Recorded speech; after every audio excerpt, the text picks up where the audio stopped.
Good morning and thanks for watching. I'm Dylan Stevens. Well, Thompson says that he sat in a closet in this house behind me for hours waiting for the murder to happen. Caught on camera, a man rips out the cash register at an Oklahoma City convenience store and runs for the door. Sylvia, these signs, they're posted throughout the neighborhood and they make it clear to would-be criminals that this is a no-tolerance zone. Just moments ago, the judge called them back in. They've reached a verdict on 4 of the 6 counts, but they still have 2 more to go. Duncan police are looking for leads as they try to track down a missing elderly man. It was here at the Blue House where the article says that Arms and the 2 others would have secret meetings plotting about the DEQ. There's been no decision on school opening up tomorrow. If they do decide to open up, be sure to pay attention to those slick sidewalks and those parking lots. Brace yourself, winter is coming. Just kidding. Sex offenders considered as habitual or aggressive would not be allowed within 500 feet of a city park.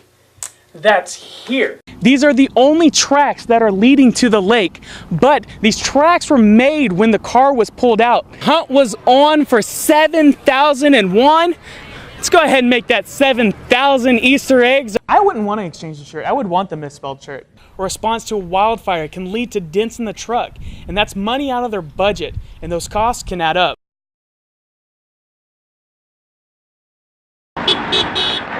Some came with American flags, others with signs. But the protesters all came with the same message. Send them back. Use the system that we already have the laws for. Dovey Puño was one of the protesters today and had a strong stance that America needs to focus on helping its own first. Is there any sympathy with them being kids? Yes, I have sympathy for children. Everybody does. Every woman in this country does. But we have daughters and sons. We have grandsons and granddaughters.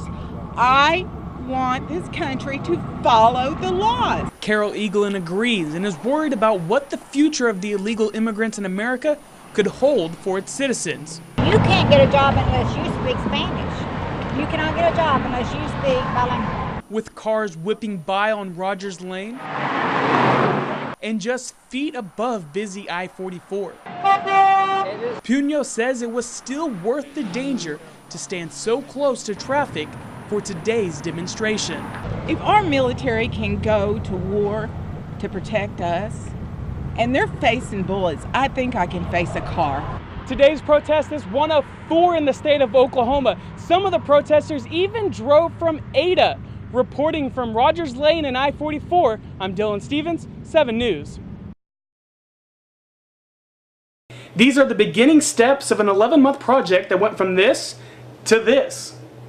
On this side is our couch / dinner table, because we have this table that folds down, so it's kind of our community area. When you have 160 square feet to work with building a house, you have to get creative. Cody and Kelly did just that. They have their couch / table, hidden storage in their stairs, and storage all around their upstairs bedroom. We have storage built into all of the sideboards and the headboard as well. The house is similar to an RV, so it has hookups for water and electricity. Building a tiny house, you have to make some sacrifices, especially for these 2 who are moving the house to Colorado July 11th. I just have a lot of clothes and a lot of shoes, just girl problems, purses, things that you have throughout the years, and it's like, I haven't worn this in 2 years. I've got to let it go. But everything isn't a sacrifice. In the tiny house, they have a wood-burning stove and a full-size bathtub. 2 things the couple said were necessary. It was very important for Kelly. She has to have her bath, so we fit it in there. We made it happen. Obviously, space is hard to come by when you build a house on a trailer, and that includes personal space. But the 2 say the theory behind the tiny house helps with when you need to get away. We built the house to be more outside, with our lives, to not Correct. live inside of our house all the time. So I think that this lifestyle promotes that, and we always have the outdoors to go to and just be out of the house. The freedom isn't just in the outdoors either.